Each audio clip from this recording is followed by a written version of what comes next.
Unlock the secrets, learn new tactics, and build a winning strategy to win the aging game. Welcome to the Aging Game with Bruce and Susan. All right, welcome to episode 8, Downsizing with Heart. Today we are super excited. We have Marla Ottenstein with us. She is a local professional organizer and move manager. I am so excited to get into this topic today. But before we do, let's catch up. How have you been? I'm doing great. So I've been very busy, and we are getting ready to take a little vacation down to the Keys to recharge and re-energize. So we're getting very excited for that. Well, I'm very excited. I still have to add the Keys to my list. But funny story. So as we were prepping for this episode, the whole topic of downsizing and decluttering and all of that actually motivated me. So I spent last weekend going through my garage. I guess we just pile everything up like everyone else does there. So went through it, decluttered it. I love to purge. I would purge all the time. So I found it very refreshing. But yeah, super excited for that. So it's been a great weekend. So I know you've got a great funny story for us today. I do. And after Marla speaks, you're going to knock down probably another room after your garage. So get ready for that. So I'll be in trouble momentarily. So I do have a very interesting story. And so I met with a couple and their daughter, and they told me, Bruce, we can't move. We have too much stuff. And so I wanted to see what was going on. So I went to their home, and they had piles of clothes all stacked up. And the daughter said, well, my mom loves to iron. And I'm like, well, cool, I can bring some of my stuff over there. Same. I'll bring you my uniforms. That'd be great. And so, I started talking to them. And as I was leaving, the daughter locked me out of the garage, through the garage. And I saw all this pet supplies. There was like a pet bed and all these pet supplies. And I said, did I miss something? Do you all have a dog? And she said, no, I just love love a great garage sale. I'm like, we got ourselves a little challenge here. Yeah. So it's something to think about. So those garage sales do get a little challenging. And so got to be careful out there. Yeah, it's easy. You see a bargain and you can't pass up a good bargain sometimes. But why have a pet, why have a pet bed if you don't? That's a very good point. If you don't have a dog. Maybe she's speaking it into existence, although it sounds like she definitely needed some downsizing experts. Yes, definitely.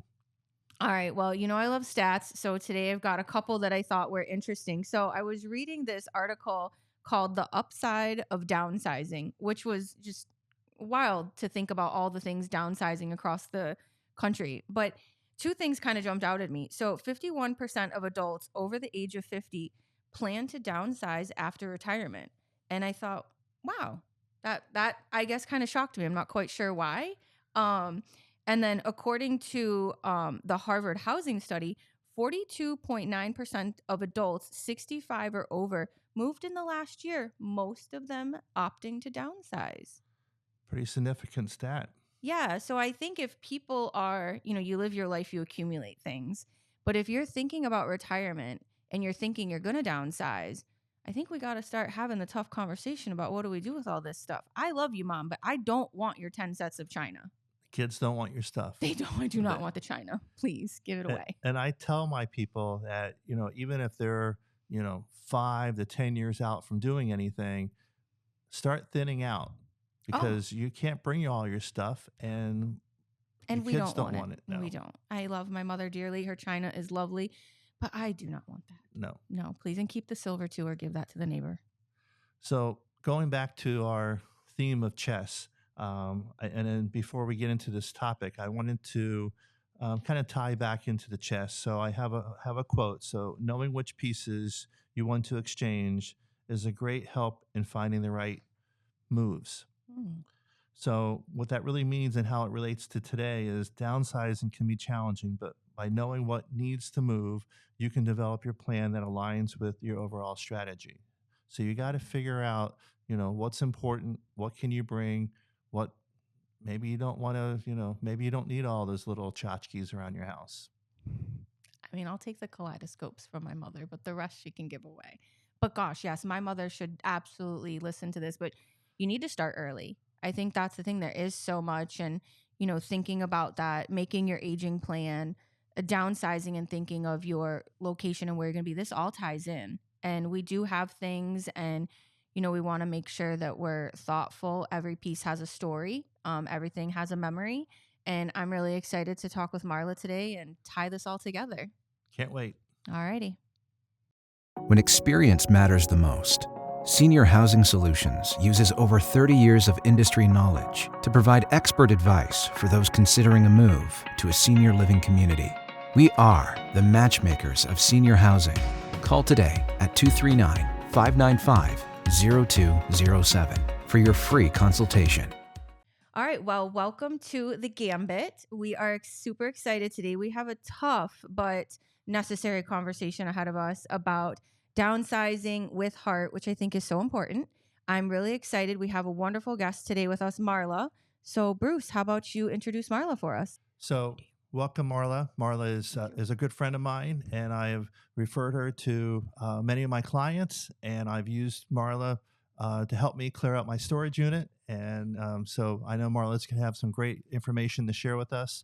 Marla is the owner of Professional Organizer Florida, which is recognized as a Southwest Florida leading authority on organization. Since 2009, so 15 years she's been in business.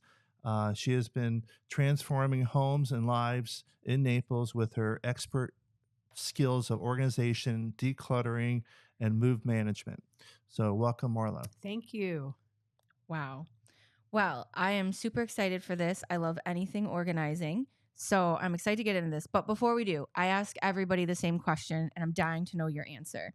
So what is one thing that you know today about downsizing and seniors that you wish maybe you knew earlier in your life or earlier in your career? Funny you should ask. First off, I thought that the questions that you sent me in advance were great because it gave me a chance to really think not just about the questions, about my life. So when I thought about this question, I said, I think a lot of it has to do with how I was brought up. So one of the things when I started out in business, besides the fact I thought, I'll just be organizing closets, and it segued into changing lives, but I think I didn't realize how hard it was for people to let go of things. And this was because my parents wouldn't allow us to have a lot of stuff. My parents believed in experiences. We went on a lot of vacations. We camped all around the United States before people even thought about camping. But my parents always believed in experiences, not stuff. So for me, growing up, if I needed to get rid of something, I was moving, I was going to college, it was easy to just say, okay, I'm done with it, move on. So I think I did not realize how difficult it was for others, not just seniors, to let go of material things. Some have value, be it sentimental or monetary, but that was a really hard wake-up call for me. But I am very sympathetic to it.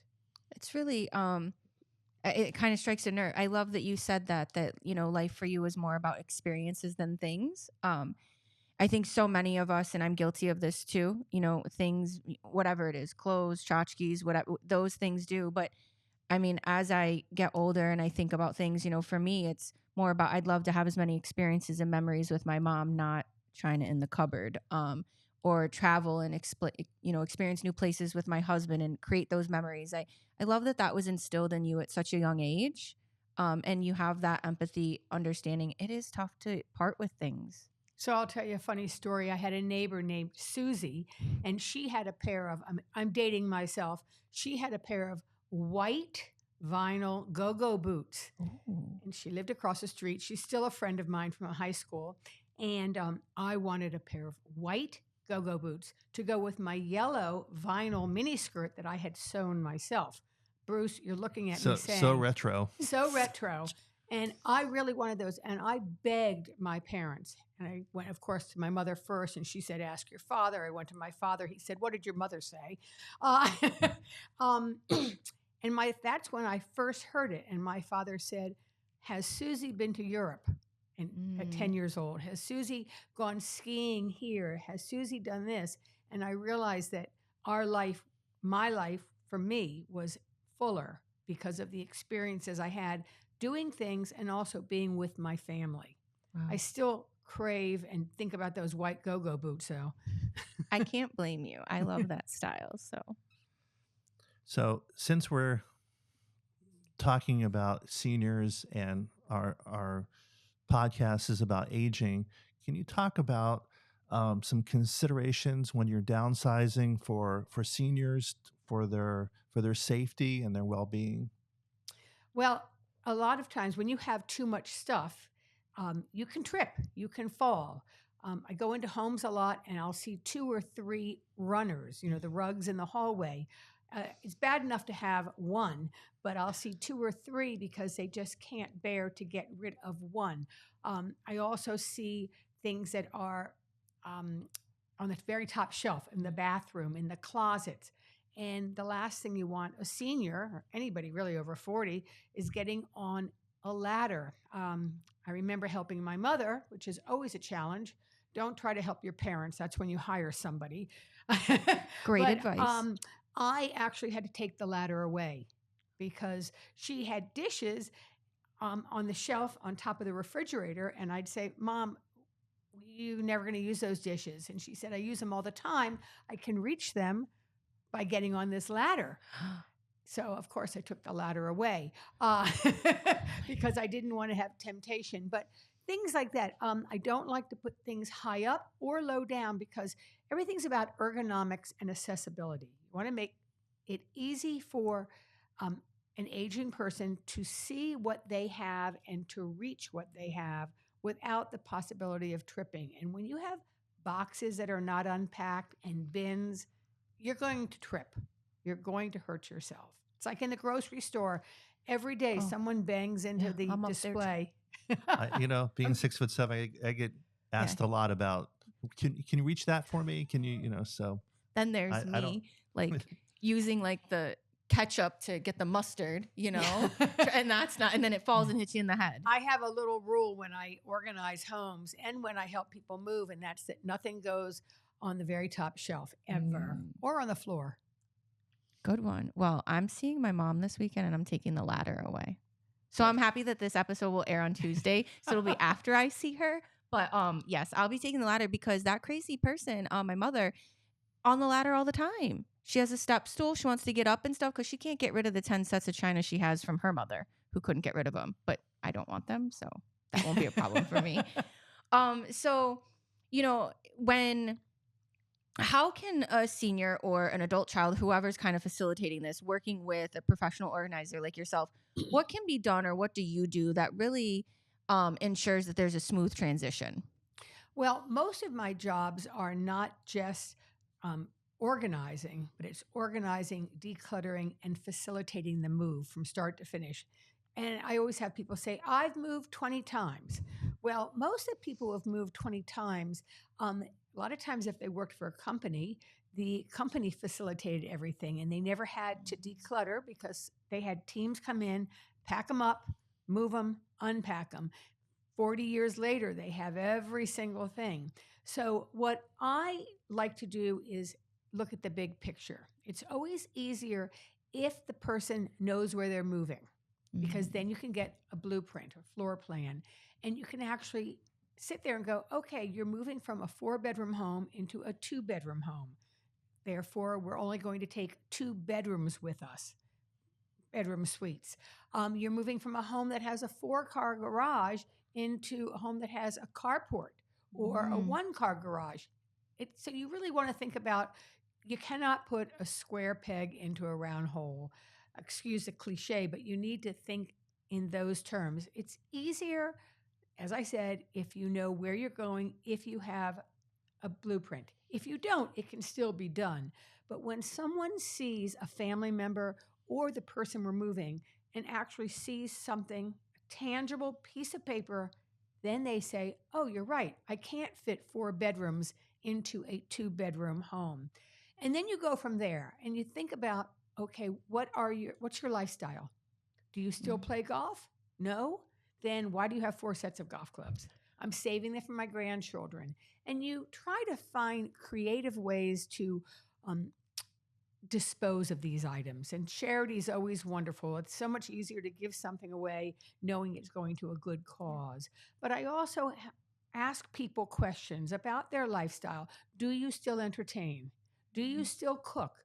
If you don't cook, why do you have two sets of pots and pans? If you don't entertain except for Christmas, do you think we can narrow down a little bit? If you don't go back up north, why are you holding on to fur coats?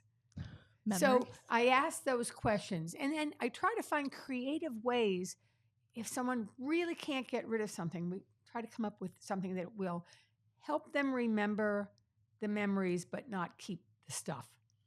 I love that. That's great advice. So Marla, can you talk about some challenges that seniors face when they're downsizing and how those can be overcome? Funny you should ask, because I just had a friend of mine ask me the same question about his girlfriend's parents, and they have art. It's not expensive art. It's not art that is, famous. It's art that, from the kids, them drawing, or art that they collected on trips. I call it street art. But to the parents, it's sentimental, and they want to put it into a storage unit. The parents have already asked the children, do you want this? The kids have all said no. So my suggestion was, little white lie, tell them you want it. Keep one piece each, take a picture of it on a wall, and then when your parents' time comes, you can get rid of it because you're not going to be upsetting anybody. But the worst thing is a storage unit. But to put stuff in a storage unit, and I hate to say it this way, but your parents manipulate you a little bit. It's guilt. I go into a lot of homes where I was in one home where the girl had the ugliest sofa I've ever seen. It was 94 inches. It was the old-fashioned sofa with a skirt. It was floral. It looked like a bad dream. And I said to her, where'd you get this? And she said, my parents gave it to me. And I said, well, do you like it? And she said, no, I want to get rid of it. But they come over here all the time. And then I said, well, what did your parents do when they gave it to you? She said, oh, they went out and bought a whole new living room set. So the point is, don't burden your children emotionally or physically with stuff. Let them let go. Because all you're doing is just adding, what do they say, wood to the fire or kindle to the fire. And then you have guilt. I have no guilt. So Marla, this idea of downsizing, and I know you and I talk about this often, about the whole thought about downsizing. For many people, it's just so overwhelming. It just, oh my God, I get, what am I going to do? I have just too much stuff. So is there one thing that someone can start doing today that, that they can, instead of tackling the big thing, is there something they can do small to kind of get the wheels in motion? Well, my philosophy has always been, in the 15 years I've been doing this, less is more. But I also know that if you go into your closet, for example, or your office, and you say, today it's a rainy day in Florida, I'm going to organize my closet. You're not. You're going to find a reason to go have a second cup of coffee, to watch CBS Good Morning, to do anything but do that. But if you pick one area, one shelf, one cabinet, it makes it easier. When I work with clients, I always start in the laundry room. And they say to me, but I don't need to have my laundry room organized. And I said, you don't think you need it. But the reason why I start in the laundry room is because there's no emotional connection. If you're in your office, there's papers, so you feel that connection, you have to hold on it. If you are in your closet, you love that dress. You feel that you have to hold on to it. In the laundry room, if you have a connection, an emotional connection with your laundry soap, then we need to talk. But I like to start in the laundry room because you can take one shelf, one cabinet, empty everything out. And then before you put something back in, understand that you're only putting back the things that you need, that you want, and that you use. So if you don't use those sheets, the dryer sheets, why do you have them? If you don't use bleach, you don't need to keep it. So that's an easy way to start. And then all of a sudden people will go, it's not so easy to let go of the things that I don't use, don't need, don't want. and don't love when it comes to clothing or knickknacks. Great advice. I have to say that I would have probably assumed you should start in the closet, right? Or Junk but now drawer, I would say yeah, junk drawer. Everyone Well, has one of those, but Junk drawer is a good place also. yeah. But the big thing also is when I work with people helping them declutter, downsize, compartmentalize, is if you start small, it's not so overwhelming. And I am a big note taker. So my clients will say, don't forget this, don't forget this. And I go, you know what? Let me show you something. And I just turn around and I have my whole list of notes. And I go, you know what? I check off. And if there's something that we haven't finished, I've already made myself a note about that. So I think it's important that they understand that I'm there to navigate and to help them, but that my job is to remember all the little details so that they don't forget and they don't have to think about it. And I know, Marla, like when I tell my clients about you, I always say, you know, it's gonna be a love-hate relationship. You're gonna love her and you're gonna hate her all at the same time. And so, you know, can you talk a little bit more about these storage units? I know you and I have this story about storage units, but can you talk, because they just seem to be popping up all over town. And, you know, can you just share, you know, your thoughts on all these storage units? Well, if I had disposable income, I would invest in a storage unit. And the reason why is it's guaranteed income. They have you on auto pay. So when you sign up, they put you on auto pay. So they're automatically taking the money out of your credit card or your bank. And then what they do is they know, oh, the credit card's going to expire. So they will contact you a couple of months in advance to have a new credit card. And it just goes on and on and on. And some people are paying $200 a month, but most people are paying anywhere from $600 to $800 a month. I met with someone who, after her husband died, she was going through her credit cards and she kept seeing a reoccurring charge. It didn't say reoccurring charge to such and such storage unit. It said reoccurring charge to ABC Inc. because there's a parent company. So she had no idea what it was. We picked up the phone, we called, we discovered that it was, in fact, a storage unit. Not one storage unit, not two storage units, 4 storage units. What was in there? Well, every time she redecorated, she took all the pillows and all the bedding and the valance. She had a valance that was about, I think, the size of 4 sliding glass doors. She saved it because maybe she might go back to that look. A lot of silk plants. Her husband had an affinity for hotel amenities, and lots and lots and lots of boxes of hotel amenities. Unfortunately, nothing could be donated because the storage unit, the air conditioning had gone out and all of the soap had melted into one. There was art, and there had been a water leak in the storage unit that they didn't know about. And there was art. I mean, there was modern art, and it was ruined. It was mold. So most people have no idea what's in there. At the end of the day, we actually cleared her out of every single storage unit except for one. And it was I think it was a 5x7, and mainly for a tabletop that she was saving for her children. Oh, wow. That's wild. But it's expensive, and it's also a mental. Sorry, Bruce. It's also emotionally.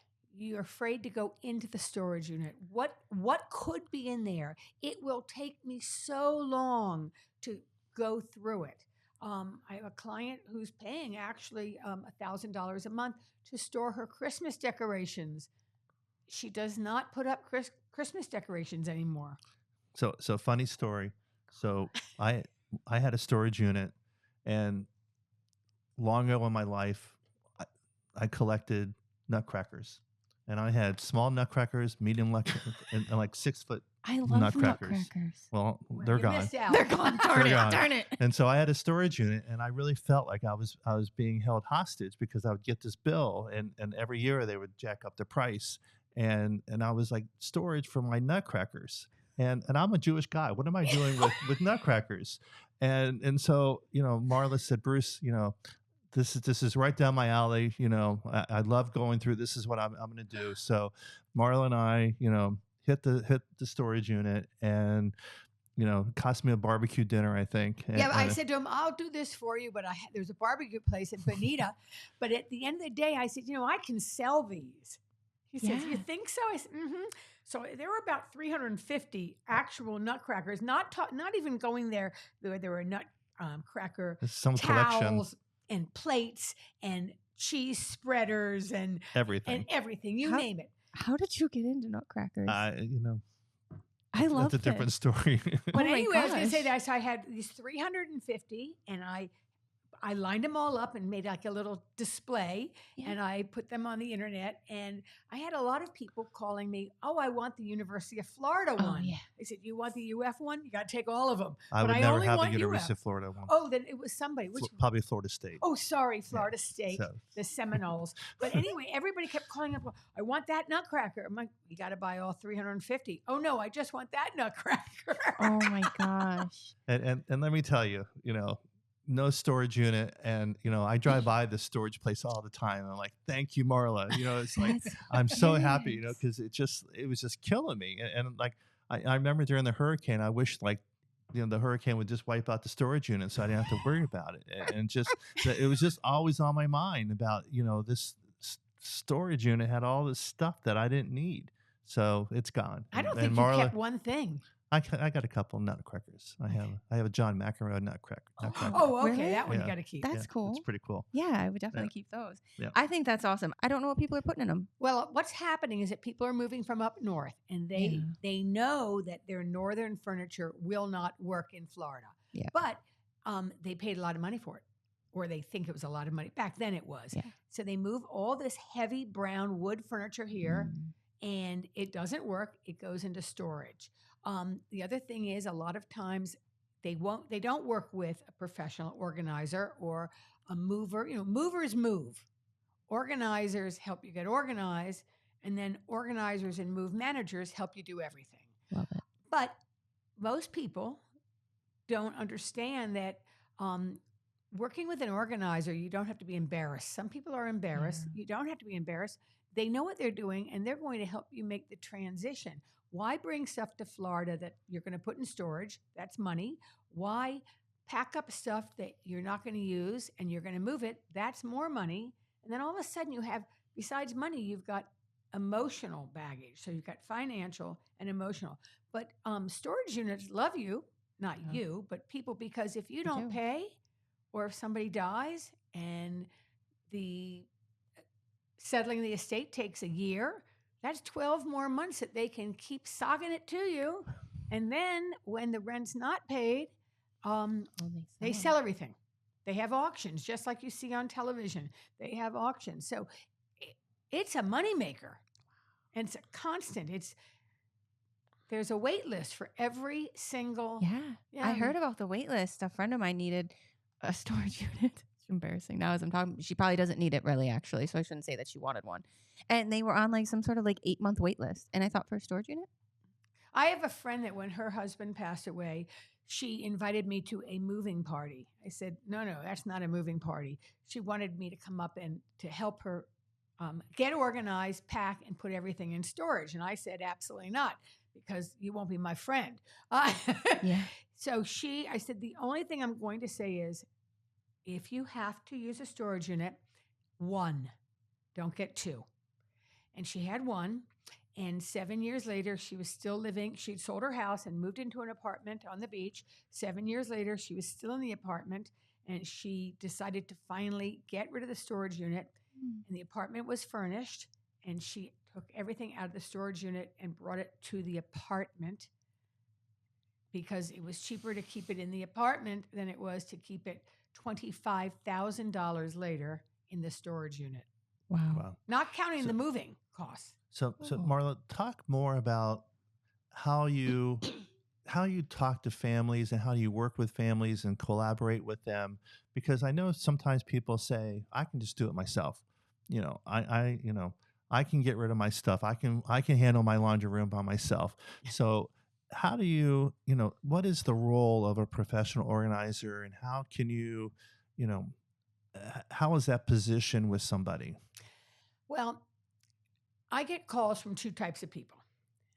I get calls from the children before or after a parent leaves, but usually while the parent is still healthy and we're going to move the parent. And the child will call me and say, "Oh my gosh, my mother, my father, my parents have so much stuff. We need your help." A lot of times they're out of town. And I want to hire you. And the first thing I say is, have you asked your parents?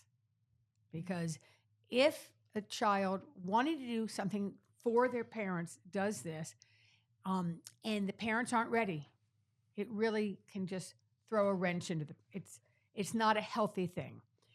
The other call I get is from the parents who finally realize, you know what, I'm not here forever.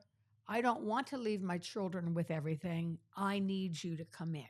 So I either get a call from the parent or I get a call from the children. When I get a call from the children, it's a little bit more difficult only because a lot of times they want to do what they think is right, but the parents are resistant.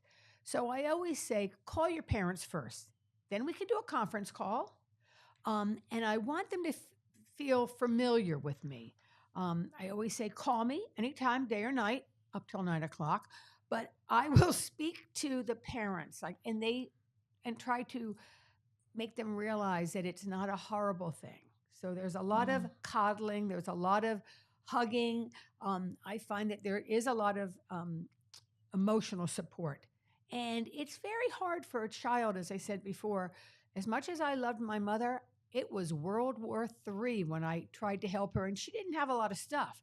It was paperwork, and that just wasn't fun. So I think it's good to bring somebody else in. So a when third people party. start thinking that they can do it on their own, and they get boxes of stuff, and then they start putting things in boxes, and then they move these boxes, and you have no clue what's inside those boxes. So I would think that would be an area where you would really help somebody. Well, that's another thing is when I'm doing organizing, decluttering, and also acting as a move manager, knowing how many rooms we're moving into, knowing where things will fit, because I do have a design background, I'm able to look at a floor plan and put the sofa and the chairs and TV where it belongs and come up with storage solutions.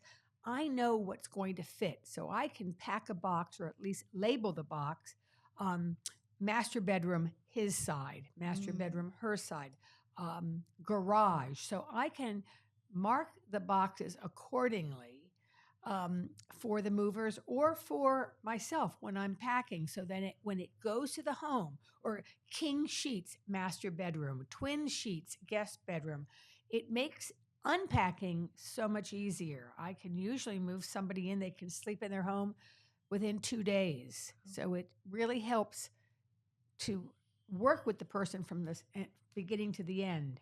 And if someone's moving out of state, working with a professional organizer, I'm a member of the National Association of Professional Organizers.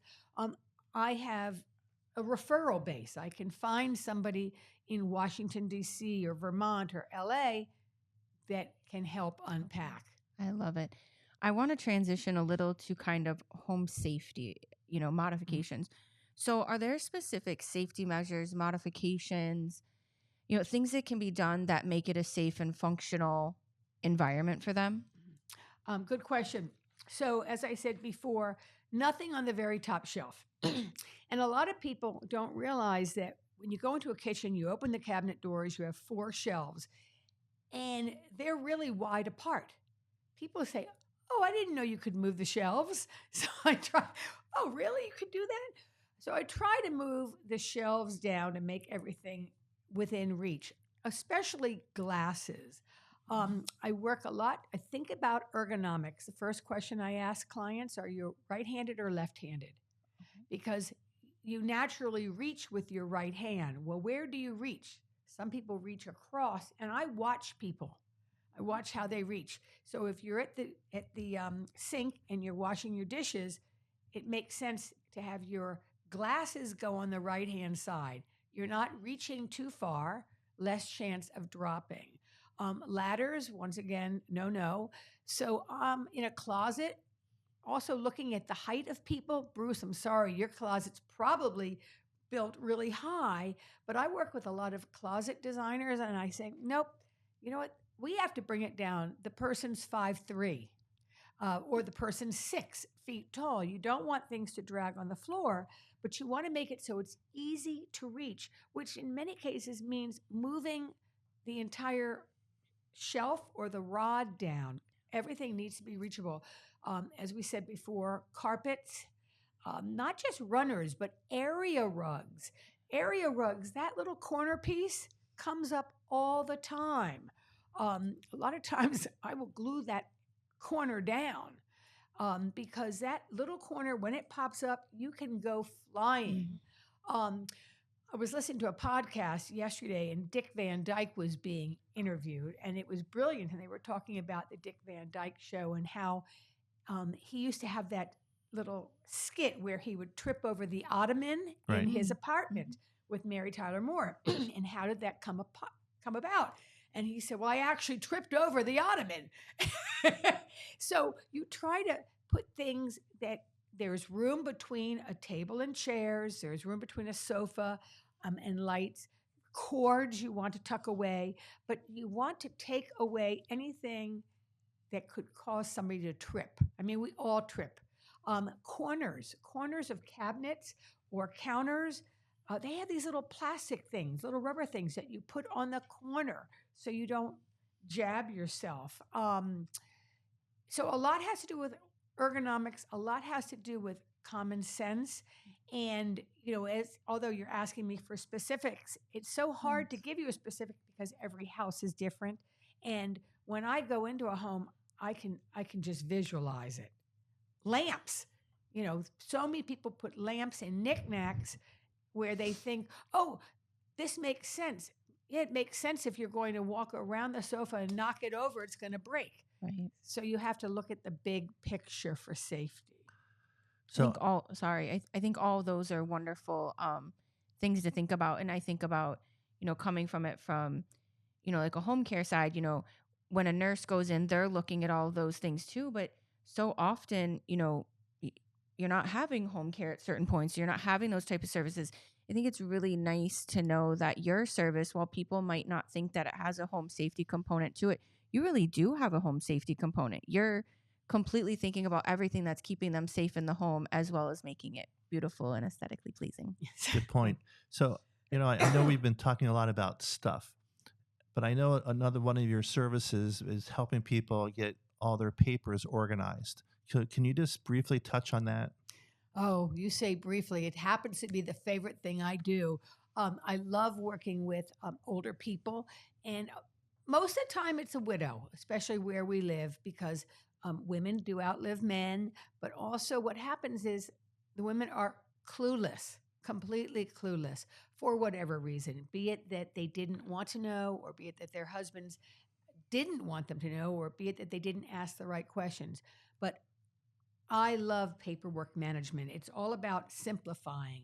Less is more. Setting up systems for my clients, auto pay, for example. But I'm also a firm believer in having backup password lists.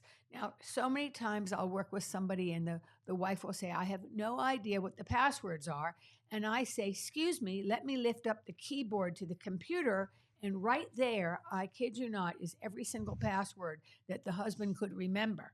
But from there, it's easy to put it together. But I work with my clients putting together password lists, auto pay lists. And an auto pay list is, for example, Xfinity. Xfinity's paid every month. How do you pay it? What credit card? When is the bill date? When does that credit card expire? What do you have on that account? Is it just internet, or is it internet and cable? Or is it internet, cable, cell phone? So when I put together a password list or a user pay auto pay list, it's very specific. And I always say to my clients, horrible, you're death ready. Because there's so many times, like I know that When my mother had passed away, thankfully we had taken over all of the paperwork, but my brother called me up on a daily basis. What do you think the password is? I said, oh, I know what the password is. It's this, this, this. And of course, we always tell people don't use the same password every time. But that's one of the services I offer, and it takes longer than you can imagine.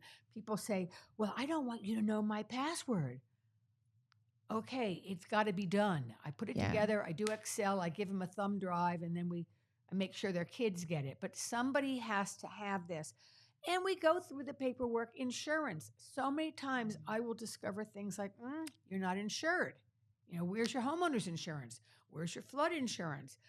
Oh, did you know that there's an automatic payment to ABC charity? It's a recurring. And maybe it was something that one of the spouses set up. $5 a month.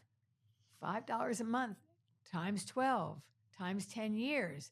It really adds up. So I actually look at the checking account. I look at all the credit card statements, and I analyze and I look for anything that is suspicious.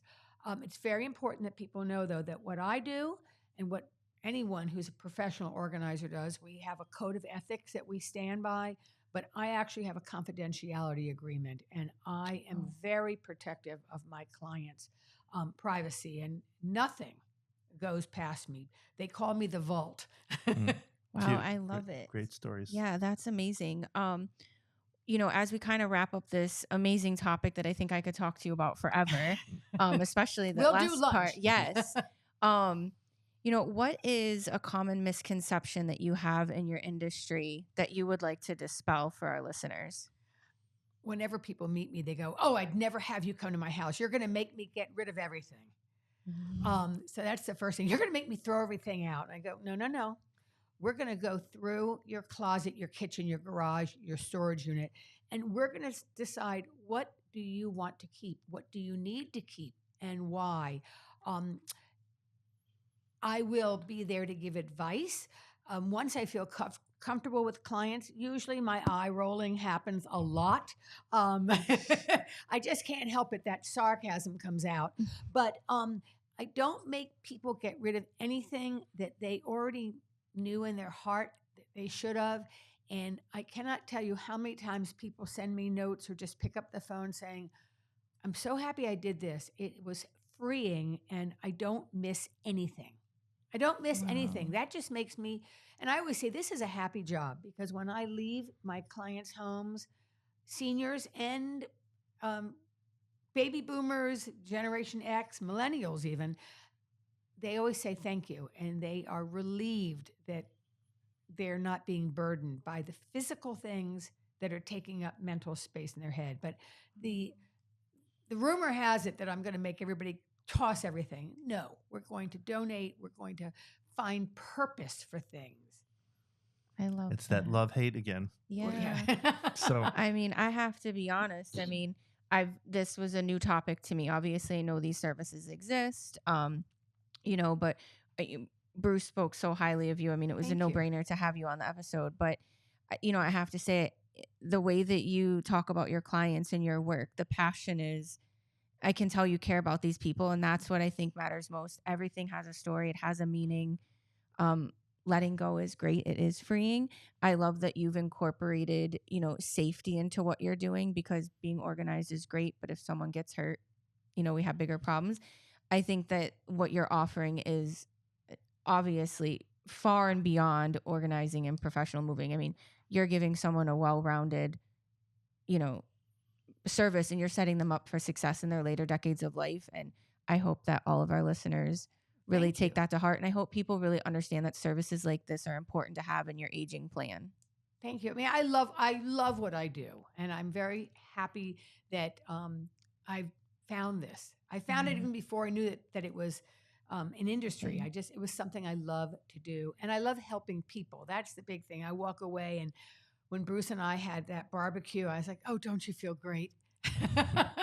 and I said thank you. I know. Yeah, it's definitely clear you're doing exactly what you're supposed to be doing and that you love it. And that's always important. So speaking of that, Marla, can you tell our listeners how they can reach you and the best way that they can contact you. Okay, well, I try to make it easy. So you can call me on my cell phone, and that telephone number is 239 860 7847. I'll say it again, 239 860 7847. If I don't call you back within 24 hours, it's because I'm on a job. But no matter where I am, I will call back in no more than 48 hours. The other thing is you can go to my website and there is a link to email me. And this is an easy one, professionalorganizerflorida.com. And you spell out Florida. So that's professionalorganizerflorida.com. And I will respond, as I said, 24 to 48 hours max. I will respond to you. Great. Oh, thank you so much for being here. Thank you. This was such an amazing episode. We had great laughs, great content, and I have a lot of great stuff to take home. When experience matters the most, Senior Housing Solutions uses over 30 years of industry knowledge to provide expert advice for those considering a move to a senior living community. We are the matchmakers of senior housing. Call today at 239-595-0207 for your free consultation.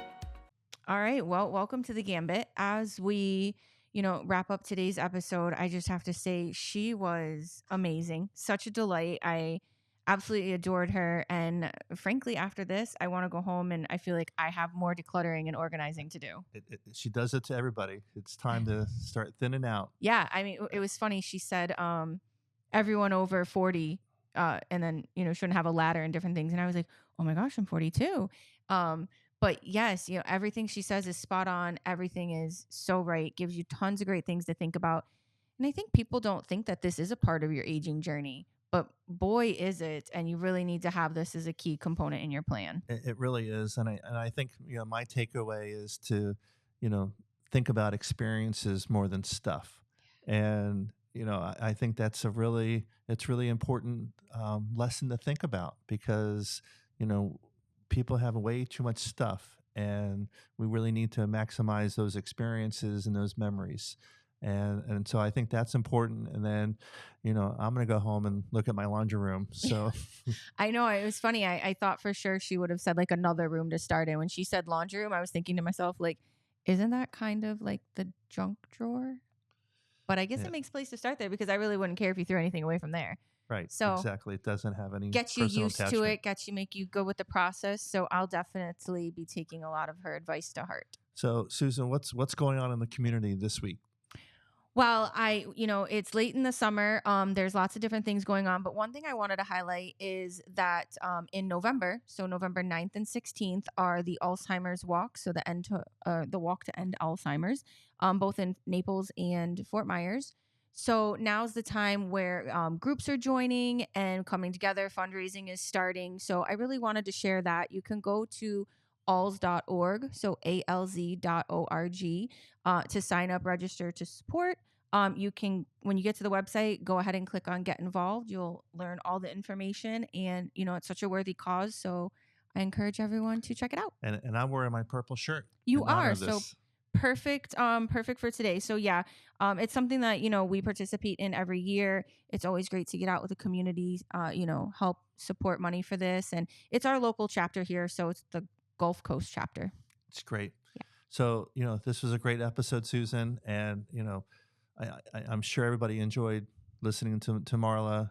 She had a lot of wisdom to share about downsizing, about what do you do with all your stuff. And, we probably could have talked with her for hours. And, Oh my gosh, yes. she's a wonderful person. Again, I've used her personally. I refer to many of my clients, and she's very helpful. And, it's a tough subject. It is. And people, the idea of moving somewhere and downsizing and getting rid of stuff, it's really tough. And so, by using a professional organizer like Marla to help you navigate through that is important. Yeah, I definitely want to reserve the right to bring her back next season and dive into, I think, a little more of like the conversations with people. It is, everything has a story, as we talked about, a memory, a connection, and how to really, go through that. Because I know that for some people it can be challenging. We know that there's people that have, more of a hoarding complex. How do we navigate those? And we see that. So I definitely would love to dive into her a little deeper on that. So she was amazing. So I was just thinking about the story about my dad, and my dad collected fountain pens, and he had this big collection of fountain pens. And when he passed away, my brother and I had all these fountain pens, and I still have a case of these fountain pens. And I think about it, and I thought, wouldn't it have been much better for my dad to sit down with me and say, "Hey, I got this pen from France, and I got this. This is the memory of this pen." Now I just have a box of pens, Yeah. and so tying these things into experiences is very meaningful. I think that's a really good point. Tie your memories into your things. Makes me think of, my dad, he collects stamps and he has all these books and he always says, "Oh, you'll just throw them away." But you know what it makes me? Maybe this weekend I want to sit down and ask him, where did you get them? Where are they from? I like that. Thank you. You're welcome. Well, I'm really excited. So next week, I can't believe this. Next week is our 9th episode. We're rounding out our season, which is just wild and amazing to me. But next week we've got a great topic. So it's decoding the puzzle of long-term care insurance with Mitchell Dannenberg. We are going to unpack all of that. So I look forward to that. I look forward to talking to Mitchell and diving into insurance. Sounds great. It's going to look forward to next week. Mitchell's great. He's a great speaker, great topic. So look forward to next week. All right. We'll see you then. Be sure to subscribe to our podcast and follow us on social media. You can also find more information and resources at www.theaginggamepodcast.com.